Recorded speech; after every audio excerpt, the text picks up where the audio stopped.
खुलुमबाय आं सिबिरानि ब्रह्म गोजोन फुंबिलिनि बयनिसिमबो गाहाम हामलायनायखौ जासिहरनाय थाबाय नोंथांमोननि थाखाय आं माखासे खौरां लानानै फैबावबाय अन्नानै भिडिअखौ जोबजासिम नायलांदो डाम्पार गारिजों गले गले जाब्रथाय जानाया रायजोआव मोनसे गिखांनाय थासारि लाबोदों।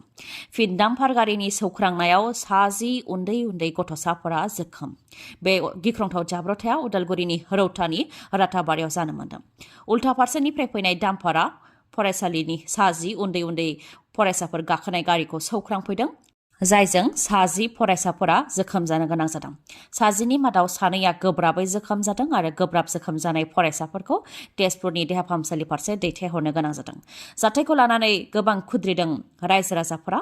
फरायसालियाव थांनाय सम आरो फरायसालिनिफ्राय फैनाय समाव जाहाथे डाम्पार गारि खारनायखौ बन्द खालामो बेनि थाखाय दाबि दैखांदों रायजो राजाफ्रा। लोगोसे फोरमायथिबावदों दि डाम्पार सालायग्राया एक्सिडेन्ट बा जाब्रथाय खालामनाया बेयो गिबि खेब नङा। सिगांनि समफोरावबो गोबां जाब्रथाय खालामबोदों, जायजों खायफाया जिउ खोमानो गोनां जादों, खायफाया जोखोम जानो गोनां जादों आरो खायफाया आथिं आखाइ खोमानानै लानो गोनां जादों होननानै फोरमायथिदों। बेनिखायनो डाम्पार गारि सालायनायजों गले गले जाब्रथाय जानायखौ लानानै खुद्रिदों ओनसोलनि रायजो राजाफ्रा। लोगोसे फोरमायथिबावदों दि डाम्पार सालायग्राफोरा उन्दै उन्दै आरो खायफा जौ लोंनानै गारिखौ सालायो, जायनि थाखाय जाब्रथाया बांसिन जानो मोनो होननानैबो बुंथियो बिथांमोनहा। बे जाब्रथायनि अनगायैबो गसाइगाव महकुमा सिंनि काटलगुरिनि राजा लामायाव डाम्पारनि सौख्रांनायाव सासे सुबुङा जायगायावनो जिउ खोमानो गोनां जादों। 33 बोसोर बैसोनि सिमियन हेमब्रेम मुंनि सुबुङा जिउ खोमानो गोनां जादों। मिथिहोनाय बायदिब्ला आइन बेरेखा अन्थाइ रोगानानै लाबोदोंमोन डाम्पार गारिया, जेराव नांनायनि बारा अन्थाइ दैखांदोंमोन आरो जोबोद गोख्रैथिजों हरनि समाव श्रीरामपुरनिफ्राय धुबुरी फारसे थांदोंमोन आइन बेरेखा अन्थाइ रोगानाय डाम्पारा। बेयावनो लामाजों थांबाय थानाय सिमियन हेमब्रेमखौ सौख्रांदों, जायजों बिथाङा जायगायावनो जिउ खोमानो गोनां जादों। गोबां सुद लानानै रां दाहार हरग्रा बिथांमोनहा सांग्रां जादों, मानोना रायजोआव दाहार हरग्राफोरखौबो हमग्लुंनाया जागायहांनो हमबाय। सानसे सिगांसो हमनायनि उनाव मैया आरोबाव 6 रां दाहार हरग्राखौ हमदों। हमजानाय 6नि मुङा जाहैबाय शाहजाहान मिर, मुजिबुर रहमान, सहिउद्दिन, नासिबुद्दिन आरो मीना देवी। बिथांमोनखौ हजाय पुलिसा हजायनिफ्राय हमदों। बेनि अनगायैबो गामि गामि आरो टाउन ओनसोलफोरावबो लिस्ट बानायनानै गोबां सुद लानानै दाहार हरग्रा बिथांमोनखौ अपारेशन खालामनाया जागायबाय होननानै आसाम पुलिसा मिथिहोदों। हजायनि अनगायैबो रुपहिहाट, जरहाट, डिब्रुगड़, नगाव आरो माखासे जिल्लाफ्रावबो गोबां सुद लानानै रां दाहार हरग्रा बिथांमोननि सायाव अपारेशन खालामनाया जागायजेनबाय।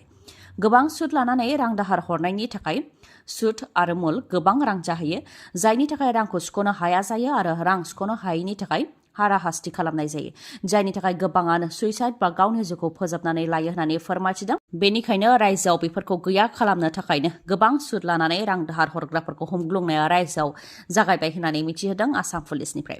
बेनिखायनो दानिया नोंथाङा सोरनोबा गोबां सुद लानानै रां दाहार हरनो सानदोंब्ला रां हरनायनि सिगां खेबसे सानग्रोनाया गाहामसै, मानोना उननि समाव जुदि नोंथाङाबो हमजायोबा नोंथांनि रांजों लोगोसे नोंथाङा खैफोदावबो गोग्लैनो हागौ। फैगौ लोकसभा बिसायख'थिनि उनावनो हाग्रामा महिलारिनि गलाया बन्द जागोन। बे बिबुंथिखौ होदों बिटिसिनि गाहाय प्रमद बर'आ। फिन खौरांगिरिनि सोंथियाव बोराबदों बिटिसिनि गाहाय प्रमद बर' बिथाङा। खौरांगिरिनि सोंथि खालामनायाव प्रमद बर' बिथाङा बोराबनाया बियो गिबि खेब नङा। थांनाय बावैसो सान सिगां कक्राझारनि तितागुरिनि जानागाव गेलेग्रा फोथाराव हाग्रामा महिलारिनि दैदेननायाव बिपिएफ दोलोआ गेदेर मावफारिया जथुम्मा खुंदोंमोन, जेराव 30,000निबो गोबां सुबुंफोरा फैदोंमोन। जायखौ लानानै खौरांगिरिया प्रमद बर' बिथांनाव सोंथि खालामदोंमोन दि बिपिएफनि गेदेर मावफारिया जथुम्मा खुंनायाव मा बुंगोन होननानै। बेनि सायावनो प्रमद बर' बिथाङा ओरैबायदि फिननायखौ होदों। हाग्रामा महिलारिया मिथिं खुङोब्ला बेखौ नोंथांमोनहा मोजाङै बुंनानै होयो, नाथाय जोंनिखौ मानो बुङा? जोंनिखौबो बुंनानै नाय, जोंबो गेदेर मिथिं खुंदों आरो खुंबावगोन होननानै फिननायखौ होयो प्रमद बर' बिथाङा। बेनि अनगायैबो बुंथिबावदों दि 17 बोसोराव मानसि बुथारनाय, जाख्ल'नाय जाबोबाय, नाथाय जेबो खामानि जाबोआखै आरो फैगौ लोकसभा बिसायख'थिनि उनावनो हाग्रामा महिलारिनि गलाया बन्द जागोन होननानै बुंथियो। प्रमद बर'आ लोगोसे फिननायखौ होबावदों दि दा बिसायख'थिनि सम, मिथिंखौ बयबो दोलोआनो खुंगोन, बिपिएफआबो खुंगोन आरो जोंबो खुंगोन होननानै बुंथियो बिथाङा। आसामखौ भारतनि जौगानाय रायजोफोरनि फारिलाइनि मादाव गंसे रायजो खालामनायनि आसाम सोरखार बा बिजेपि सोरखारनि थांखि। नाथाय बिजेपि सोरखारा गोबां कौटि कौटि दाहार लानायजों लोगोसे मुवा बेसादफोरनिफ्राय गोबां टेक्स बा खाजोना लानायजों जोंनि आसाम रायजोखौ जौगानाय रायजो खालामनो हागोन ने? बिजेपि सोरखारा गोबां टेक्स बा खाजोना लानायखौ लानानै अल आसाम ट्राइबेल संघ गुवाहाटी जिल्ला समितिनि बानजायनायाव गुवाहाटियाव सावरायमेल जिरायदों, जेराव अल आसाम ट्राइबेल संघनि गाहाय नेहाथारि आदित्य काक्लारि बिथांजों लोगोसे ट्राइबेलनि माखासे दैदेनगिरिफ्राबो बाहागो लादों। सावराय जथुमायाव थांखि लानायनि सोमोन्दै बिथांमोना फोरमायथिदों दि दानि सरकाराव धोन सम्पतिनि टेक्सखौ गोबां बारायनानै होदों। गुवाहाटी मिउनिसिपेल एरियायाव ट्राइबेल थानाय ओनसोलफोराव प्रपार्टी टेक्स अदेबानि धोन सम्पतिनि खाजोनाया थांनाय बोसोरावसो 7,000मोन, नाथाय बे बोसोरावनो 2 गुननि बारा बारायनानै होदों दानि सरकारा। 17,000 रांसिमहालागै धोन सम्पतिनि खाजोनाखौ लादों आरो दानि धोन सम्पतिनि खाजोना लानायनि हिसाबा जोबोद जेंना गोनां होननानैबो फोरमायथिदों बिथांमोनहा। जेरै बेसेबां हायाव न' लुदों, बेसेबां स्कुवेर फिट, बेसेबां थाला न' लुदों, बेसेबां खथानि न' लुदों, मा खामानियाव बाहायनो थाखाय न'खौ लुदों, बे ओनसोलनि हानि बेसेना बेसेबां, बेफोर गासैनिबो सायाव सरकारा नायो आरो खाजोना लायो, जाय ट्राइबेल सुबुंफोरनि थाखाय जोबोद जेंना गोनां होननानै फोरमायथिदों बिथांमोनहा। लोगोसे फोरमायथिबावदों दि गुवाहाटीजों लोगोसे बिटिसि आरो गासै आसामावनो जेराव जेराव टाउन कमिटि दादों बेफोरावनो गोबां खाजोना होनो गोनां जादों आरो जेराव टाउन कमिटि दानो थाखाय प्लानिं खालामदों बेयावबो गोबां खाजोना होनो नांगोन होननानै फोरमायथिदों। नाथाय ट्राइबेल सुबुंफोर थानायनि जायगाया टाउन कमिटि जानायजों जेबो जौगाया आरो जों बिनिफ्राय जेबो रांबो मोना। ट्राइबेलफोर थानाय जायगाया पन्चायत एन्ड रुरेल डेभेलपमेन्टजोंसो जौगानाय जागोन, बेनिखायनो पन्चायत एन्ड रुरेल डेभेलपमेन्टनि गेजेरजों ट्राइबेलफोर थानाय जायगाखौ जौगाहोनो नांगौ। बेनि अनगायैबो हाखौ मियादि खालामनायनि मुङावबो सरकारा गोबां लाख रां लायो। थांनाय 2017 मायथाइयाव Assam state capital region development अथरिटिया आयेन लाबोदों, जायनि गेजेरजों ट्राइबेल जेरै बर', राभा, मिसिं गासैनिबो सायाव गाज्रि गोहोम गोग्लैगोन होननानै फोरमायथिदों बिथांमोना। मानोना हाखौ एनुवेल पाट्टानिफ्राय पिरियडिक पाट्टा एबा मियादि पाट्टा खालामनानै हा रेजिस्टार खालामनायाव गोबां रां होनो गोनां जायो। थांनाय बावैसो सिगांसो खाथासे हाखौ मियादि पाट्टा बानायनायनि थाखायनो सासे ट्राइबेल सुबुङा 2,50,000 रां प्रिमियाम बा रां होनो गोनां जादों होननानै फोरमायथिदों। आरो गुवाहाटियाव बर' बा ट्राइबेल सुबुंफोर थानाय गोबां हा दं जाय मियादि पाट्टा जायाखै आरो बिथांमोनहा गोबां रां होनांगौनि थाखाय मियादि पाट्टा खालामनो हानाय नङा, जायनि थाखाय हाखौ सरकारा उनाव लागोन होननानैबो बुंथियो। बेनिखायनो ट्राइबेलफोरखौ जाहाथे धोन सम्पतिनि खाजोनायाव रेहाय होनायजों लोगोसे मियादि पाट्टा खालामनायनि बेलायाव जाहाथे 80% रेहाय होयो, बेनि थाखाय सोरखारनिसिम दाबि दैखांगोन होननानैबो फोरमायथियो बिथांमोनहा। फेसबुक लाइभआवनो गुलि गावनाय जाथाय। फेसबुक लाइभनि गेजेरजों सावरायफुबाय थानाय गेजेरावनो सासे दैदेनगिरिखौ गुलि गावनाय जाथाय जादों। बे गिथावना जाथाया मुम्बाइआव जादों। शिबसेनानि दैदेनगिरि विन'द घ'सालकारनि फिसाज्ला अभिषेक घ'सालकारखौ फेसबुक लाइभ होफुबाय थानाय समावनो गुलि गावदों। अभिषेक घ'सालकार बिथाङा फेसबुक लाइभनि गेजेरजों सावरायबाय थादोंमोन। बेनि उनाव सावरायखांनाय जोबनाय लोगो लोगो बिथाङा जिरायनायनिफ्राय गसंदोंल'मोन। बे समावनो बिथांनि सायाव गरथाम गरब्रै गुलि गावदों, जायजों बिथाङा हायाव गोग्लैनानै थानो गोनां जादों। गुलि गावग्रा सुबुङाबो गावखौ गावनानै लादों, जायजों बिथाङाबो जिउ खोमानानै लादों। मुङा मरिस नरनहा।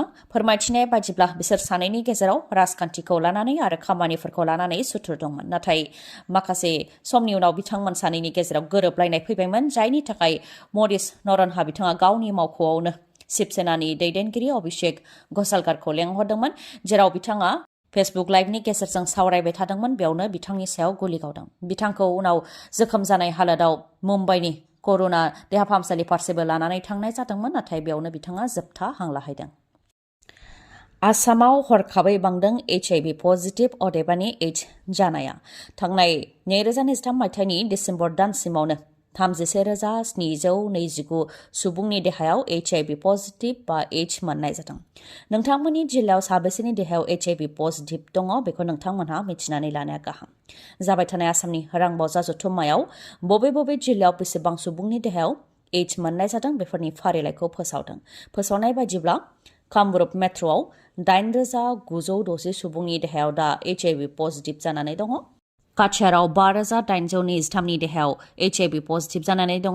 बेबायदिनो नगावआव 3,049, क'क्राझाराव 377, सनितपुराव 959, उदालगुरि जिल्लायाव 87 नि देहायाव पजिटिभ जानानै दङ। बाक्सायाव 109, बिश्वनाथ जिल्लायाव 177, बङाइगावआव 192, चिरां जिल्लायाव 77, धेमाजियाव 200 आरो बेबायदिनो माखासे। फोरमायथिनाय बायदिब्ला 2023 मायथाइनि डिसेम्बर दाननिफ्राय दासिमनि गेजेरावनो 5,791 सुबुंनि देहायाव HIV पजिटिभ मोननो हानाय जादों। बेनिखायनो बिथांमोना फोरमायथिदों दि रायजोआव HIV पजिटिभ जानाया हरखाबै बांदों आरो बेनि गुबै जाहोनानो जाहैबाय सिरिन्जजों ड्राग्स लानाय।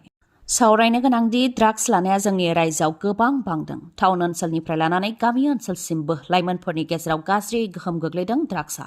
ड्राग्स लानायजों जोंनि इयुन जोलै, इयुन समाज आरो हारिया खोमसि लामा फारसे थांगोन। बेनिखायनो ड्राग्सनि हेंथा आयेनजों लोगोसे समाजाबो गोख्रों जानो नांगोन। फायारिं रेन्जनि खाथि खाला थानाय गामिफोरनि सुबुंफोरा सांग्रां जानाया गाहाम। नङाबा मोनसे गोरोन्थिनि थाखायनो नोंथांनि बा नोंथांनि नखरनि सोरनिबा सुबुंनि जिउ खहा जानो हागौ। थांनाय बावैसो सान सिगां, अदेबानि सानसे बा साननै सिगांसो भारत भुटान सिमायाव थानाय सुखानजलि फायारिं रेन्जआव बमा बेफ्रुनायजों सासे बर' सुबुंनि जिउ खहा जानायनि उनाव आरोबाव फिन फायारिं रेन्जआव बम बेफ्रुनायजों सासे सुबुंनि जिउ खहा। तामुलपुरनि पाहारपुर फायारिं रेन्जआव जादों बे जाथाया। जिउ खोमानांनाय सुबुंनि मुङा लक्षीराम सरेन होननानै मिथिनो मोननाय जादों। फोरमायथिनाय बायदिब्ला पाहारपुर फायारिं रेन्जआव रैखाथि हान्जाया बमा बारुद गावनायनि ट्रेनिं खालामदोंमोन। बे गावखोन्दा बमाखौनो खननो थांदोंमोन लक्षीराम सरेन मुंनि सुबुङा। नाथाय बमाया बेफ्रुदों, जायजों लक्षीराम सरेना जिउ खोमानो गोनां जादों आरो बिथांजोंनो लोगोआव दंफायोमोन जिरा हाजदा, जाय बिथाङा जोखोम जानो गोनां जादों। मिथिहोबावनाय बायदिबा लक्षीराम सरेन बिथाङा उत्तर कुचिनि थागिबिमोन। दिनैनि भिडिअ'आ एसेनोसै। गाबोन आरो गोदान भिडिअ'जों लोगो मोनफिनबावगोन। नोंथाङा दासिमबो आंनि चेनेलखौ साबस्क्राइब खालामाखैबा अन्नानै साबस्क्राइब खालामदो, लोगोसे लाइक, कमेन्ट आरो शेयार खालामनो दाबाव। गोजोन्थों।